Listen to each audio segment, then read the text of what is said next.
I thought only honest that Peanut appears in this video. See, she's good. You've actually been very, very good about the situation. Good girl. She likes to sit at my feet while I do these videos.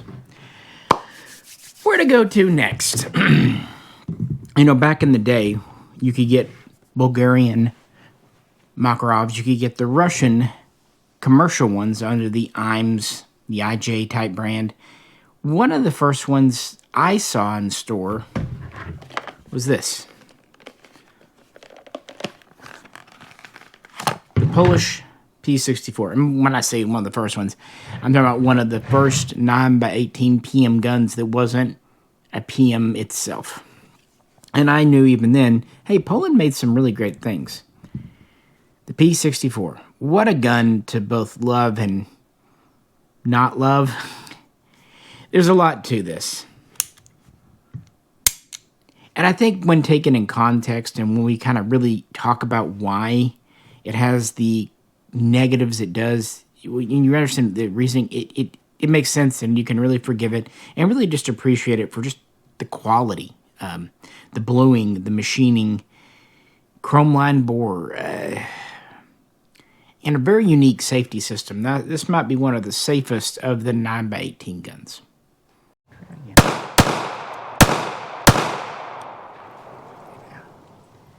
These are fun's not the word. And its story really begins at the same time as we looked at in Hungary. 1957, 1958, the Polish government, they're ready to go to a new pistol, replacing the Polish Tokarev, known as the 48, same as Hungary for that matter. It's just time. And so that's pretty much what they release. They want a new gun chambered for a 9mm cartridge. 9x18 will be the thing, but, you know, there we go. It needs to be a simple blowback. It needs to be a double single action system with a modern safety. And it needs to be suitable for both police and army military use. Now, this wasn't designed by one person. It was a giant team at the Artillery Research Institute, later just the Military Technical Institute. And that's actually where it kind of got its nickname, code name, the SAC, the CZAK, for the four lead designers' names. And really, by 1961, they had it ready to go for testing. Well, actually, they had two of these. There was the Model M for the police and the Model W for the Army. The Model M was initially chambered for 380, 9x17. It had a short barrel and 6-shot mag. The Model W was chambered for 9x18 Makarov and had a slightly longer barrel and still a 6-round mag. So the Polish military, the Polish government, would look at both and kind of, they liked the Model M, surprisingly, the one meant for the police, the shorter barrel. But they needed it chambered for 9x18, not 380. So that's exactly what the design team did. And they also removed the external slide release. There was a button to drop it. Now this is more like on the PPK when you just have to drop the mag and, you know, do it that way. Reasons why, I'm not really sure. With those changes in mind, it was accepted as the Pistol 64, P64, and production was set up at Factory 11, the Radom factory that we all know and love. And by 1965, low-rate production was beginning. In 66, they was really kind of crank up and keep making these for over a decade. And at first, this might look like just, you know, another Makarov. But it's actually very different. And whereas the P63 and R61 are different, but kind of based on the Walther, the P64 is truly its own gun, even if it doesn't look like it at first glance. The basics out of the way. Overall length, 6.3 inches, just a little bit shorter than a Makarov with a 3.3 inch barrel. Shorter grip too. It's a steel frame, unlike the P63 R61. Therefore, even though it's relatively short grip, it weighs 22 ounces. Lighter than a Makarov, but heavier than either the Hungarians, even the full size. And it's almost entirely machined parts. Very little stamping, casting, nothing like that. It's a traditional blued and machined gun. They have a heel mag release. It's kind of hidden by the two-piece wraparound polymer grip. The magazine is not interchangeable within the others. Does have a cutout. Very traditional slide system, direct blowback, what have you. You'll drop it down here for disassembly. But when you start looking at the internals, this is where things can get a little cool and different. Again, direct blowback. One thing it has different from Makarov, this is now a spring-loaded ejector. And our lock work back here is very, very different. Looking at our slide, our safety here is also a very different style. Even though still, of course, based on the Walther design. For one thing, we have a spring-loaded firing pin. For another, the disconnector is a unique bar that actually kind of runs vertically, and it does a lot of jobs, including allowing the pistol to do some things that the Makarov cannot do. These are a little more to get together just because you're really fighting against spring tension. Okay, that went pretty well.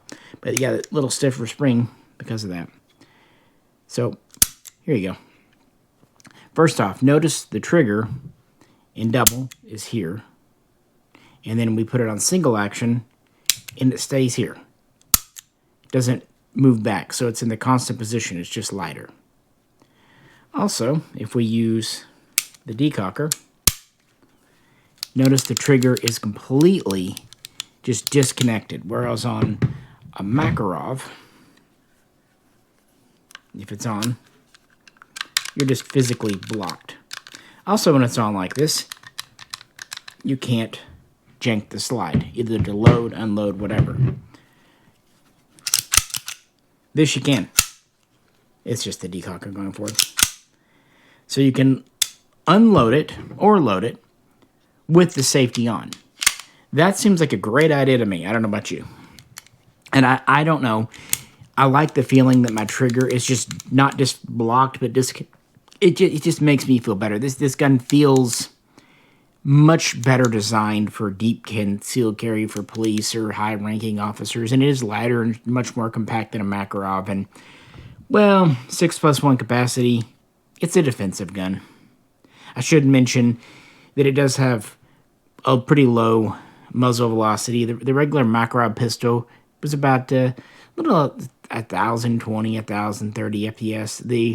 The PA63, because of the slightly longer barrel, could bump it up just a little bit. The R61, a little bit lower. This one's just right at 1,000. But again, it has the shortest barrel out of them all. So, no surprise there. Notice the very nice machining on top. So there's no glare. This beautiful ramp to the sight. The rear sight is drift adjustable for windage. It's a gorgeous gun. Bobbed hammer for conceal use. So, why do people like this? I mean, aside from being probably snappy and firing 9x18, it's going to be less snappy than the Hungarian because it's not a alloy frame. Well, this. All right, Jiro's turn with his favorite gun. For some reason, he wants me to shoot this goofy little Mickey Mouse Makarov pistol. There's a reason it comes in a ridiculous pink bag. Oh my god. Oh, I hate everything about it already. Oh, there's not a thing that I like. Trigger's all far forward and stupid. And helps to have it on fire. Why it's pushed forward instead of pulled down. It's more stupid Makarov business. Okay, why didn't it leave the hammer back when I chambered it? Because it's a decocker. You had the safety on. It's a double action. Oh my god.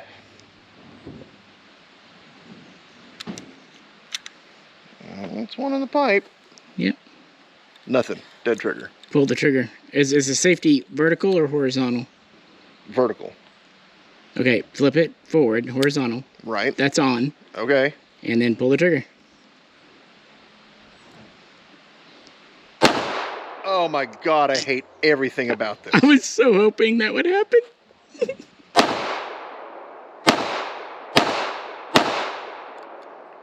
Oh, why? Why do you buy these horrible things? They're so bad. Everything about that felt like total garbage. I'm never shooting another one of your fucking Makarovs again. How do you like that double action?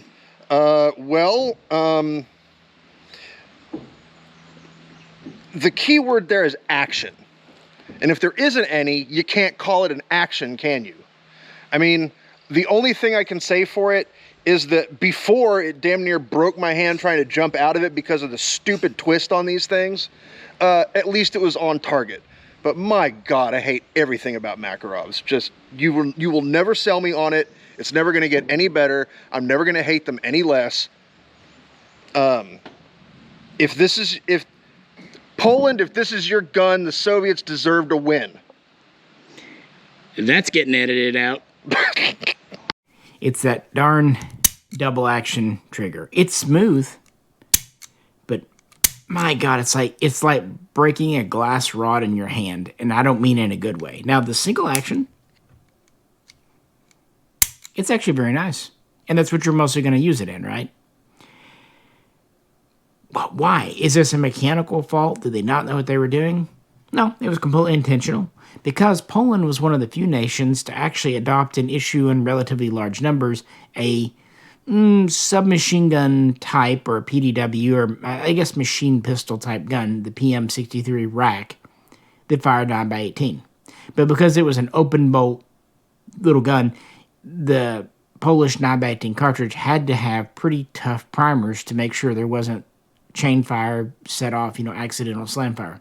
And they wanted the P64 to be able to ignite those tough primers. Also, they were going to mostly issue it with steel-cased ammo, but it was cleared for brass too. So that's the whole point of the ridiculously heavy mainspring, is to make sure it will reliably ignite machine gun primers. I guess that also goes to show you their faith in the gun, whereas like the RK59 definitely couldn't handle it, and even the R61 might beat you up a bit.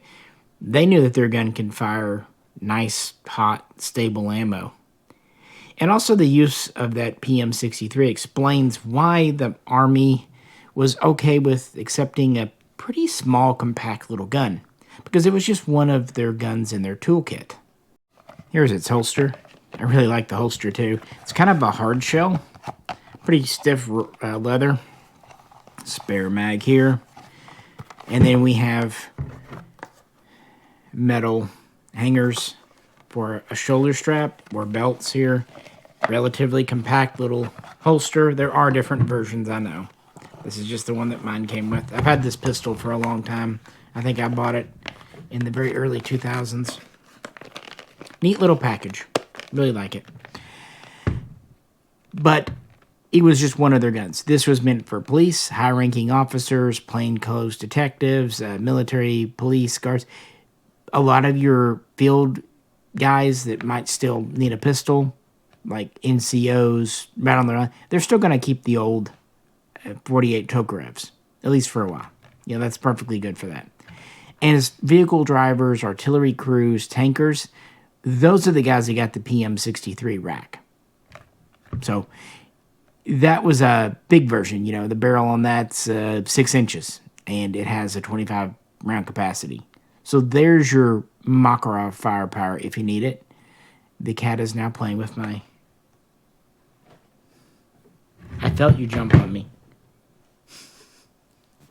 Where are you at? So that's why they did it. But they were always looking for the next thing. I really like Factory 11. I like Radom a lot. I checked. She was rolling around on my foot, but she's perfectly happy being on the floor. Maybe she's feeling camera shy today. So these are in mass production. But in the late 60s, at least the kind of research team at Radom and the Central Technical Institutes, they're thinking about what to do. And in 1972, the military kind of looks at tests. I don't know that they're really seriously going to look to adopt it. See what's new. It was called the P70. And this was interesting because it was a double stack Makarov, maybe one of the first. And it had a 14-round capacity.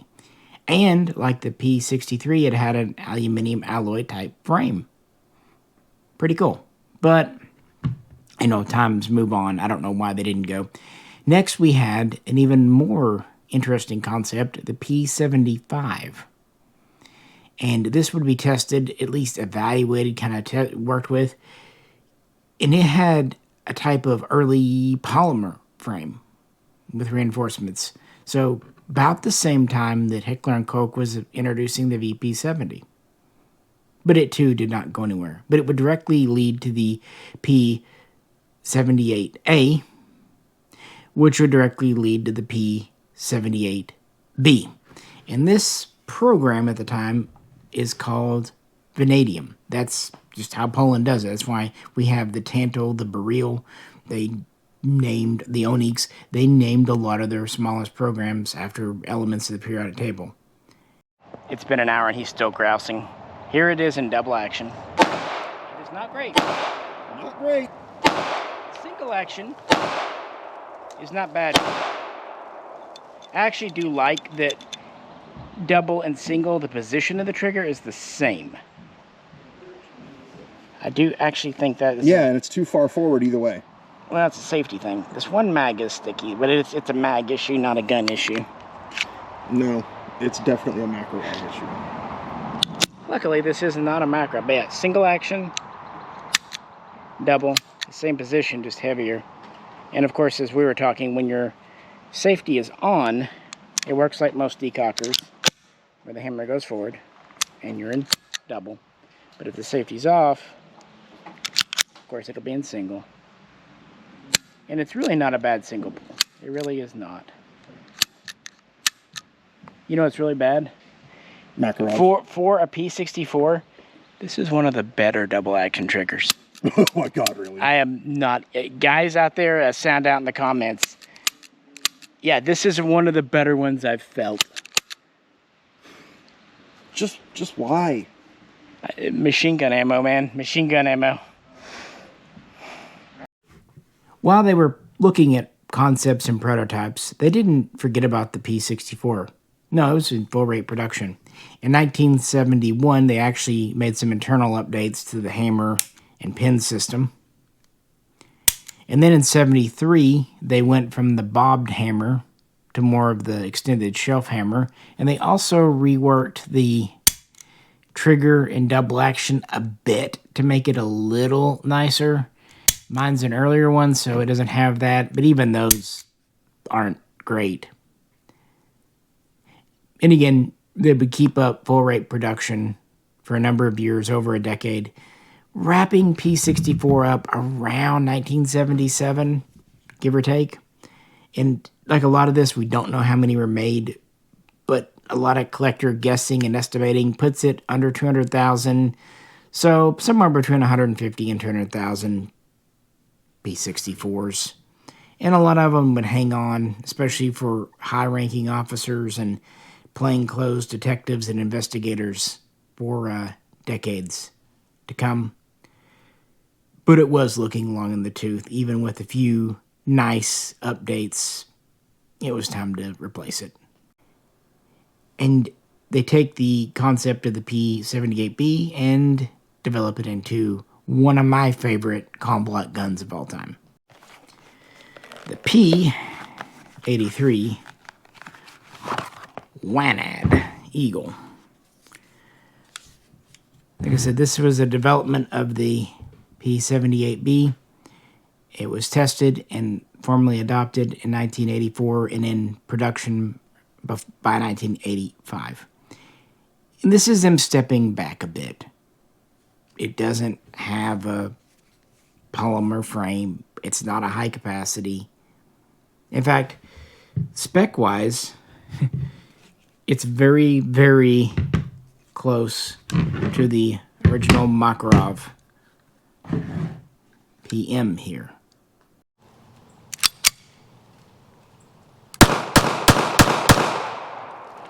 Yeah, that one I would class.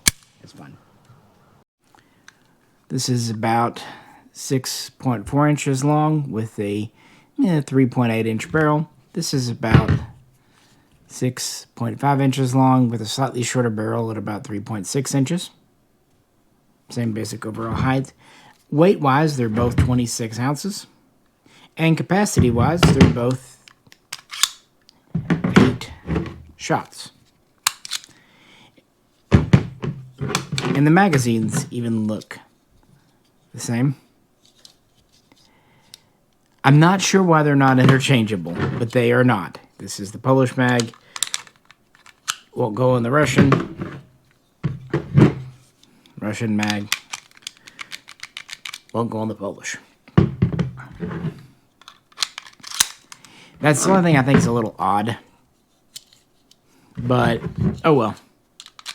And the reason I had an 8+1 capacity is that was one of the understandable complaints about the P64, the 6+1. Look, I know 8+1 isn't 12 or 14 like some of the concepts, but yeah, it works. Obviously, they also wanted to improve that double action trigger. Even if there's a good reason why the 64 has it, it still has it. This one is half the weight. The pull on the 64 is 27, 25 at the very lightest pounds. This one's 11, 12. And it's smooth. It will still ignite the machine gun ammo, though. Having the longer grip helped with that, with all that. So addressing the issues there. Now, one issue we don't really see is manufacturing costs. But they did. One thing they did carry over with the P70 concept was it had a stamped slide. And they would carry it over to the P83 here, using stampings in a lot of areas where they could get away with it, like the trigger guard, the slide stop, what have you. Even the magazine. That's why it's a very squared off looking mag. Not that that's super surprising, but you know, it was cheaper, easier to produce. But they made some other updates that at first might not seem like a big deal, but my safety is always a little wonky there. It's stiff on this one. But going to the larger hammer spur like you'd see on the later P64s, the having of a slide release now is nice. Much larger mag release too. And ergonomically, the takedown is so much nicer. Just pull it down here, a little lever in there. Boom. You don't have to keep kicking your trigger guard to the side, Walther style. And we still have the same reliable lock work. They did improve the firing pin safety. Again, it's got a better spring in it, and it actually tilts out of true, which is why there's a hole in the hammer there for it to slip into. So even though the P64 was already what I consider a pretty safe gun, especially by the standards of the 1960s, this one, even safer. So you can carry it whichever way you prefer. And with that better trigger, it's a lot more viable of a gun in double action. It's not as elegant. It has, you know, patterning on top here. It's not as pretty of a gun as the P64. It isn't. You can tell it's made cheaper. But oh my, is it much more pleasant to shoot. Here's the holster it came with. Very similar In fact, again, there's lots of variations. Pretty much interchangeable with the 64s. This one doesn't have the hanging loops for a shoulder strap. I'm not even saying it's 100% appropriate. It's just what this one came with. They used them pretty much interchangeably, and there's even several other styles. I think it was a wise decision considering the political upheaval and unrest with all the strikes in the 1980s in Poland. I think if they tried to go more radical, this could have ended up like the Tantal, which did not get adopted until 1988 and didn't even see service until 1990, a full decade after it began. This, work on this model began in 1978, and it was going into military hands by 1985. Again, not a huge, but it's better. I get it. And this let them kind of finally retire old Tokarevs and even get rid of some of the PM63s. Like, I love the PM63 rack. It's so cool. But it had its own shortcomings. But that's a topic for a different video. Now, this was the gun for them that they needed.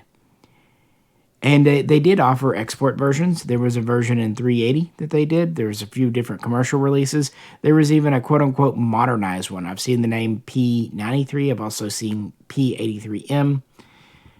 You could not get these in America up until about 2008, 2009. They finally came in because Poland was using them.